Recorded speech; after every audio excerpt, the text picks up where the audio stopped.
ce que je vous propose de faire dans cette vidéo, c'est de rajouter l'ambiance sonore de notre jeu vidéo. Donc dans un premier temps, on va rajouter une musique en fond, donc qui tournera en boucle, qui ne sera pas trop élevée au niveau de son volume. Et ensuite, on va, via un script, rajouter du son comme un coup de poing lorsque la boîte de collision qui se trouve au niveau de la main de Golem rentrera en collision, donc avec un ennemi.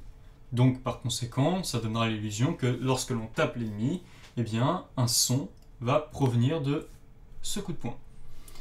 Donc dans un premier temps, souvenez-vous de la vidéo lire du son dans Unity que l'on avait vu précédemment.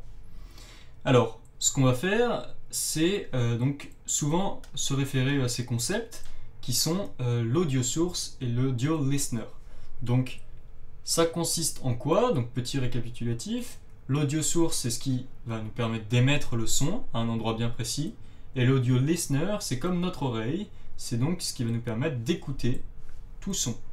Donc, tout audio source qui va émettre un son et tout son qui passera dans un composant audio listener sera écoutable. Donc, notre musique de fond, on va l'attacher à notre caméra, puisque la source audio puisque la source d'écoute s'y trouve déjà. Donc si je rajoute une nouvelle source audio, donc audio source, comme la source audio se trouve à côté de la source d'écoute, le son sera presque quasiment au même endroit que la source d'écoute, donc très proche de notre oreille. Donc ce que je vais faire, c'est que je vais glisser la musique dans Audio Clip. Je vais laisser cocher Play and Awake, donc je reviendrai dans quelques instants dessus, et je vais cocher Loop pour lire en boucle ma musique. Notez bien que j'ai une musique qui a les capacités d'être lue en boucle.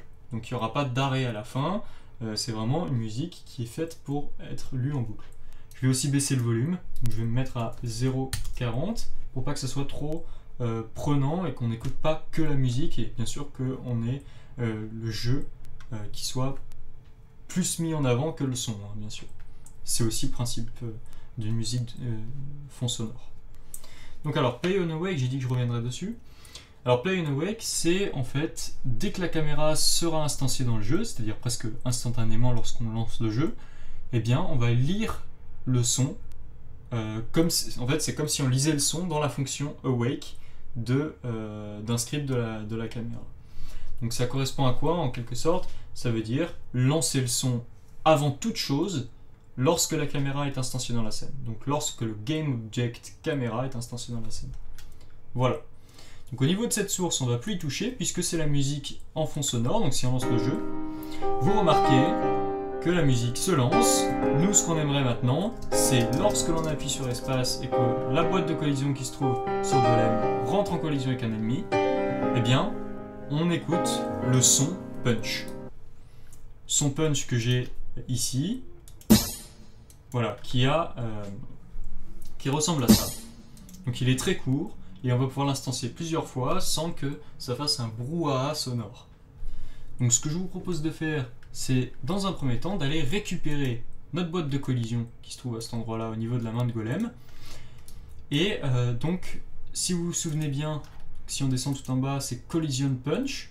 Donc on a à cet endroit-là le script Enemy Damage, donc on va ouvrir. Donc ce qu'on va faire dans ce script, on va pouvoir tester la collision donc, entre cette boîte et l'ennemi, et c'est là qu'on va bien sûr lancer l'écoute du son. Donc ce que je vous propose dans un premier temps, c'est de stocker dans une variable publique le son. Donc le son qu'on va stocker, on va l'appeler itSound et il sera de type audio clip. Donc audio clip, c'est un clip audio comme son nom l'indique. Donc si je sauvegarde dans l'interface, je vais avoir ici un petit slot qui apparaît dans lequel je vais pouvoir renseigner mon son, donc punch. Donc maintenant dans mon code, je sais que itSound correspond à punch. Donc ce que je vais faire à cet endroit-là, c'est dire par exemple en commentaire lire le son punch.mp3 puisque c'est ce qui correspond. Donc nous ce qu'on va mettre plutôt c'est lire le son tout court. Et là je vais appeler donc l'instance de la classe audio. Donc on va aller dans la documentation d'Unity, scripting reference, on va taper audio. Et donc ici si on regarde GameObject.audio, on s'aperçoit que c'est une instance de la classe AudioSource et qu'elle se trouve sur les GameObjects. Donc ce que je vais faire, c'est ici audio.playOneShot.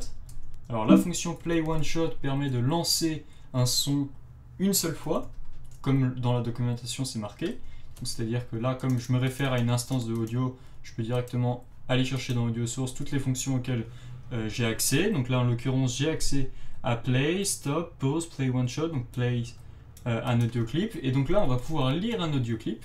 Entre parenthèses, donc c'est l'audio clip qui veut. Le deuxième paramètre facultatif, c'est le volume du son.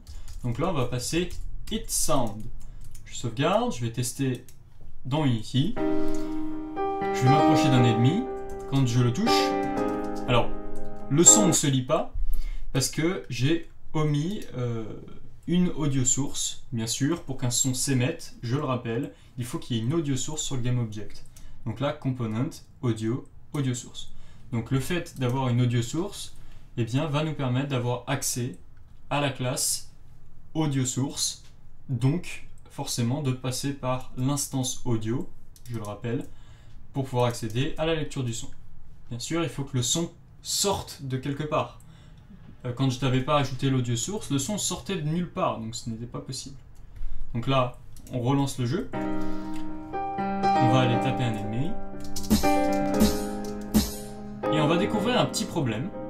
Alors, je vais faire exprès de taper l'ennemi et après je vais taper dans le vide. Regardez bien.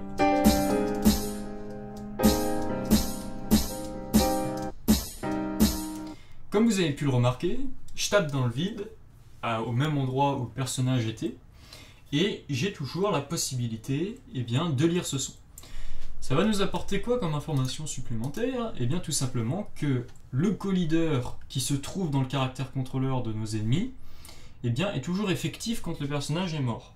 Donc ce qu'il va falloir qu'on fasse, c'est dans le script AI, au moment où on arrête l'exécution du script enable, donc ce qu'on a fait dans la vidéo précédente, on arrête, on désactive, notre caractère contrôleur, donc forcément le collider qui se trouve à l'intérieur.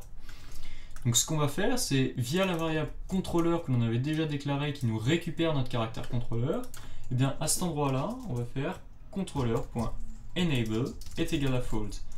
Donc ce qui signifie que si je lance le jeu et que je m'approche d'un personnage,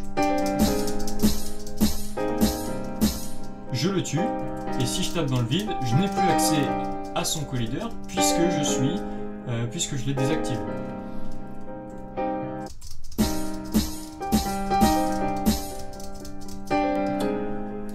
Donc, un jeu avec une ambiance sonore, c'est toujours mieux, on sera d'accord. Donc, ce que je vous propose de faire dans la vidéo suivante, c'est de rajouter un menu, donc pour vraiment terminer notre jeu. Donc, ça conclura donc notre petit RPG. Donc bien sûr, alors à titre d'exercice, je peux vous proposer donc de rajouter de votre côté un son qui permettrait donc de donner des informations quant à la marche de notre personnage, c'est-à-dire donc le son des pas. Vous pouvez aussi par exemple, je sais pas, rajouter un son lorsque le système de particules s'instancie, souvenez-vous. Vous pouvez aussi par exemple rajouter une source sonore à cet endroit-là. Et comme les sons en Unity peuvent être gérés donc en 3 dimensions, donc sont gérés en 3 dimensions, vous aurez un effet, donc le temps d'arriver jusqu'à la source, le son va augmenter petit à petit. Donc ça rajoutera aussi du réalisme dans l'ambiance sonore. Donc faites des tests au niveau du son, c'est quelque chose de très important dans un jeu vidéo, à prévoir normalement dans la période du game design. Donc voilà. Donc je vous retrouve dans la prochaine vidéo dans laquelle on va finir notre jeu avec un menu. A tout de suite.